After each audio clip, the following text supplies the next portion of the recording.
being a fourth generation grower, I guess, you know, I take a lot of pride in that. And last year was our 100th year in the business.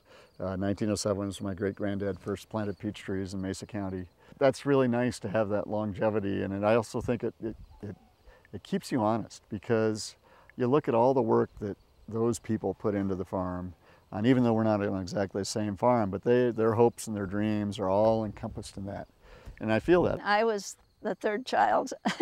I had two older sisters, and of course I think that they weren't exactly sure they needed another one, and it would have been nice if it had been a boy. But anyway, they accepted me and kept me. I think whether this is true or not, but they say that as a, you know, baby, they put me out in a apple box in the orchard with the hired man to take care of me part of the time. And I think it was because my earliest memories are being out in the orchard, and I always loved to be out in the orchard. We found out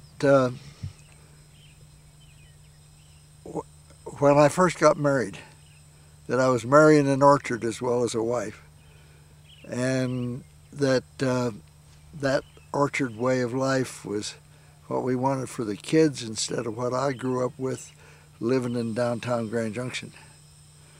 So, and that is not too hard to explain. It just means that the kids get used to the soil and the plants and the trees, and the process of making them produce from marbles to nice big pears or apples or cherry or peaches.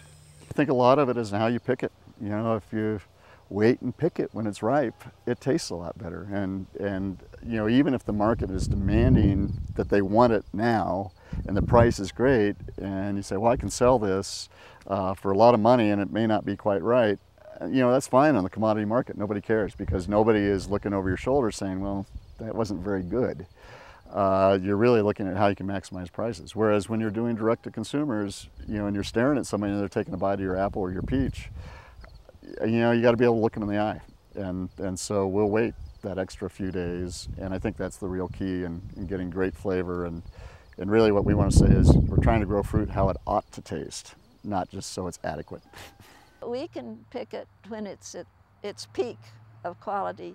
And if you've never tried the difference between a tree-ripe peach, for instance, and one that isn't, you're in for a surprise. And we call it the oh my God factor kind of in farmers markets, because you give somebody who's walking by not interested a sample of a tree-ripe peach, and they, yeah, I've eaten peaches, yeah, okay.